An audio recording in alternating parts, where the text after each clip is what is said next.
Olá, essa apresentação é relativa à matéria de pós-graduação em computação aplicada, matéria de mineração de dados, ministrado pelo professor Rommel, e eu sou Daniel Pedroso e fiz o trabalho. Esse trabalho fala a respeito do uso de mineração de dados para aprimoramento da distribuição de feitos no Ministério Público do Distrito Federal e Territórios. Bom, qual é a missão do Ministério Público? Defender o interesse público, a ordem jurídica e a sociedade perante a administração pública e demais poderes, inclusive o judiciário, no âmbito do Distrito Federal e territórios. Bom, o que é um feito? Um feito é qualquer processo ou procedimento que é submetido à apreciação das procuradorias e das promotorias de justiça do Ministério Público. Por exemplo, um processo judicial, né, que o judiciário exige a manifestação de um membro acerca daquele caso, porque envolve alguém ou algum interesse público, né? No caso do inquérito policial, também, que precisa ter conhecimento e manifestação do Ministério Público. A notícia de fato é o caso em que alguém faz uma denúncia, né, informa um fato relevante para o Ministério Público, o Ministério Público vai avaliar esse fato e ver se é passível de outras providências. Bom, quantos feitos, né, o MPDFT recebe todo ano? São cerca de 200 mil novos feitos por ano. É uma quantidade muito grande. Bom, como é que esses feitos são distribuídos entre as promotorias? Bom, a distribuição tem que ser aleatória, né? A gente nunca pode saber exatamente qual das promotorias daquela mesma matéria, né, vai de fato receber o feito e vai se responsabilizar por ele, né? Tem que ser um procedimento aleatório. E também, além de ser aleatório, tem que equilibrar a quantidade de feitos. Cada uma dessas promotorias vai estar trabalhando, né? Então, todas elas têm que ter mais ou menos a mesma quantidade de feitos. E assim, o feito, uma vez que o promotor se manifesta nesse feito, né, por exemplo, um processo judicial, esse feito é devolvido para o judiciário e futuramente em outros trâmites do processo pode ser que o juiz requeira novamente a manifestação do Ministério Público e esse feito retorna. E quando ele retornar, ele tem que retornar para a mesma promotoria que ele foi designado da primeira vez. Bom, aí esse aí é o gráfico, né, de como está distribuída a quantidade de feitos por promotorias, aí nesse caso consideradas somente as promotorias criminais. Né? Então você vê aí, ó, são 16 promotorias criminais. Essa matéria criminal é a maior, né? Digamos assim, a que tem a maior quantidade de feitos e maior quantidade de promotorias do Distrito Federal. E aí você vê, a esquerda aí são um pouco mais de 4 mil feitos, quase que 5 mil feitos, né, por promotoria. Então você vê pelo gráfico que está razoavelmente bem distribuído. Tem uma diferençazinha, mas essa diferençazinha é normal. Bom, só que tem muitos feitos diferentes, casos diferentes, tipos, né? E cada um tem uma complexidade, exige um trabalho diferente, né? E como é que fica, né? Será que a distribuição de feitos por número é igual, mas e o trabalho? O trabalho pode diferenciar muito, né? Se uma promotoria der azar, receber muitos feitos complexos, ela vai ter muito mais trabalho do que, por exemplo, uma outra promotoria que deu sorte, que pegou somente os casos mais simples, né? Então, aí, como é que a gente vai fazer, né? Cada caso é um caso. Mas como é que você faz para estimar o trabalho que cada promotoria, de que cada feito vai ser exigido, né? Como é que você vai estimar o trabalho que vai ser necessário para cada feito, né? Bom, a gente consegue medir, né? Um feito conhecido, né? Quantos dias ele permaneceu na promotoria, né? E estava sendo feito um trabalho nele, né? Se somar a quantidade total de dias, esse é um indicador relevante, né? Só que para feitos que a gente já conhece, né? No caso da distribuição, a gente vai receber um feito que a gente não conhece, a gente tem que comparar ele com os outros, né? Então vamos lá. Além disso, quantos envolvidos a gente tem nesse feito, né? Como é que são esses envolvidos? Tem menor de idade, idoso, réu recluso, tem pessoa jurídica no meio, pessoa física, ou é só pessoa jurídica? Isso modifica muito a complexidade do feito, né?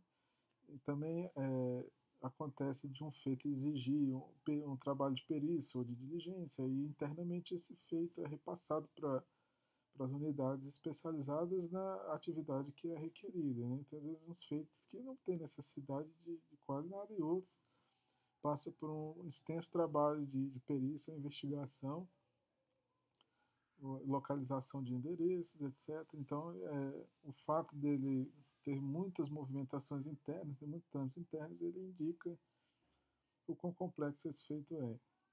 Também você pode ter aí a quantidade de volumes, né, o tipo do feito, se ele é um feito judicial, se ele é uma notícia de fato, etc.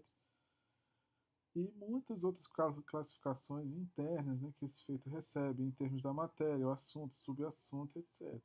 Tem várias características do feito, pode ser usado assim para medir o nível de trabalho que vai ser exigido de cada feito. Bom, e como é que está aí a distribuição da quantidade de dias, né? Você vê que está um pouco desequilibrado, né? Você vê aí a promotoria 302 aí, né? Esse número é fictício, tá? Na realidade, as promotorias é a primeira promotoria criminal de Brasília, a segunda, a terceira e até a 16ª, mas para a gente não identificar quem é quem, né? A gente tem aí esses números. Então você vê, olha só, a promotoria 302 é que gastou maior quantidade de dias somando todos os feitos, né? Se pegar um feito, gastou 100 dias, bota 100. Se gastou 300, aí mais 300 e tal. Até 302 você vê que ela está com 300 mil dias trabalhados em feitos. E a 301 tem um pouco mais de 100, nem não chega a 150. Então você vê que ela está com menos da metade do que tem a promotoria 302. Então você vê que o gráfico está bastante desequilibrado aí, né? Mas está equilibrado em termos da quantidade de feitos, mas não da quantidade de trabalho. Bom, e aí o caso é como é que nós vamos fazer, né, para conseguir dizer quando um feito é complexo, quando ele é simples e quando ele é mediano. A gente precisa estimar para cada feito conhecido qual é a pontuação de complexidade de trabalho que ele tem. E aí, quando chega um feito novo, a gente vai dizer, de acordo com a base conhecida, é um feito parecido com este, a gente vai dizer, ó, se ele for parecido mesmo, ele vai levar uma certa quantidade de dias, né? E a gente já faria dessa forma, né? O feito novo chega, a gente encontra um caso parecido e dá uma estimativa, né? E como é que a gente vai fazer essa estimativa, né? A gente usa uma tecnologia da área de mineração de dados chamada árvore de decisões.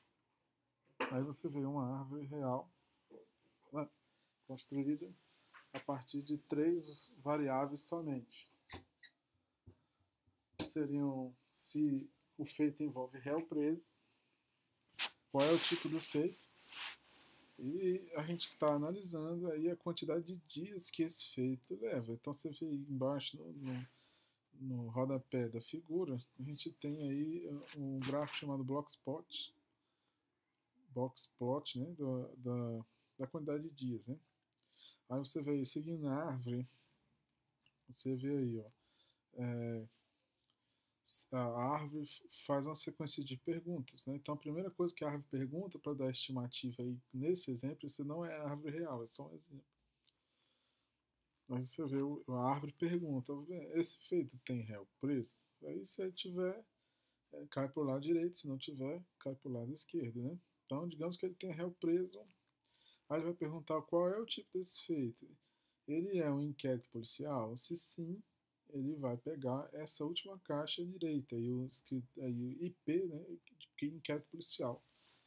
Se ele não for, né, se ele for dos tipos feito judicial, notícia de fato ou termo circunstanciado, ele já cai nessa segunda caixa aí da direita para a esquerda. E se você analisar esses gráficos, vai ver que quando feito um inquérito policial e envolve réu preso, a quantidade de dias aqui que ele gasta, né, da promotoria é bem pequenininha em comparação com os outros. Ó. E precisa ser uma regra conhecida, né, que o feito com o réu preso ele tem um limite de tempo que ele pode permanecer na promotoria. No caso, é um dia. Né? A promotoria é obrigada a dar uma manifestação rápida em até um dia por conta de que tem um réu preso e essa situação precisa ser logo decidida, se ele permanece preso ou não. Mas aí nos outros você vê, olha, quando tem réu preso, também aqui quando não é inquérito policial, também a quantidade de dias é pequena, mas é um pouquinho maior, né? Agora quando não tem réu preso, você pode ver aí ó, que varia mais, né? Se for um feito judicial, notícia de fato, ou procedimento de investigação criminal, aí você vê aí que fica abaixo de 5.000 dias, ó, tá vendo? Agora, quando não é, a gente vê uma variação muito grande. Tem muitos pontos fora da curva aí, né? Que estão fora dessa barrinha preta embaixo. Então, isso aí é um exemplo, né? Para o pessoal entender, para todo mundo entender como a distribuição aí dos dias em função somente dessas duas variáveis. No nosso caso, a gente está usando 16 variáveis, né? Aí são só duas, né, para prever a quantidade de dias, para a gente ficar simples o suficiente para a gente mostrar aqui. Bom, e como é que essa árvore é treinada, né? Tipo, a gente pega aí dos 73 mil feitos, né, distribuídos para as promotorias criminais, 60% deles a gente usa para ensinar a árvore, né, o que é um feito complexo, o que é um feito simples, o que é um feito mediano, né? A árvore consegue separar em grupos, né? Ela vai fazendo aquelas perguntas ali e vai enquadrar os feitos em um determinado grupo, né? No caso são três grupos, né, que a gente definiu, que é simples, médio e complexo. E aí 20% desses 73 mil são usados para testar e outros 20 para avaliar, para ver se a árvore teve uma boa performance, né?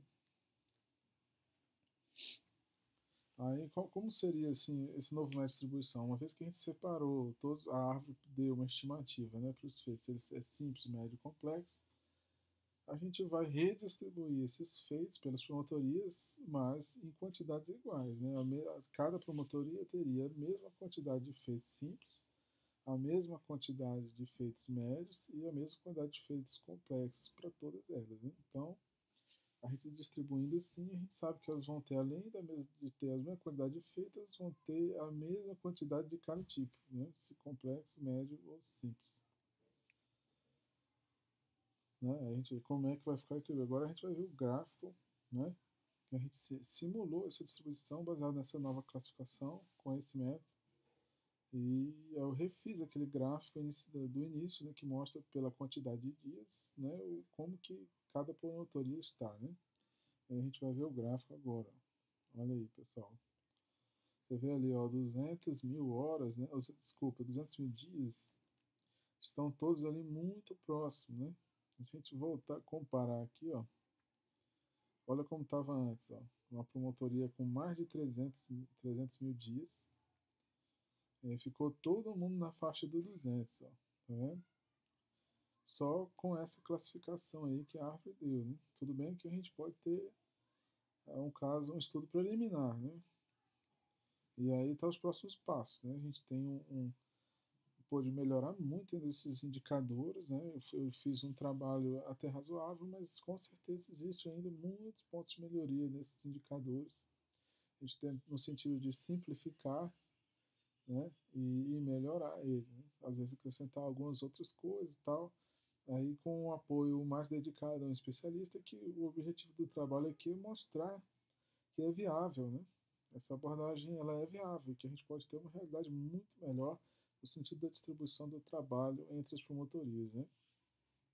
E o que a gente ainda pode fazer? A gente pode testar com outros modelos de mineração. Não existe só árvore de decisão. A gente tem redes bayesianas, a gente tem o modelo Naive Bayes, né? Principalmente nos interessa os que têm representação gráfica, porque é muito importante a gente explicar ao usuário final, né, ou o promotor ou procurador, por que aquele feito foi classificado como complexo, ou por que ele foi classificado como simples. A gente sabe que isso é um bastante subjetivo, né? Mas considerando a base histórica, estatisticamente falando, aquele feito ali recém-cadastrado, a gente espera que ele leve uma certa quantidade de tempo e que ele demande uma certa quantidade de trabalho da promotoria. A gente considera com uma margem de erro, mas no geral a gente vê que com aqueles 73 mil feitos ficou bem melhor a distribuição, né? Então se melhora dessa quantidade, a gente já sabe que com certeza a gente conseguiria resultados ainda melhores se a gente puder trabalhar mais nesse caso. E assim termina a nossa apresentação. Espero que vocês tenham gostado. E é isso aí.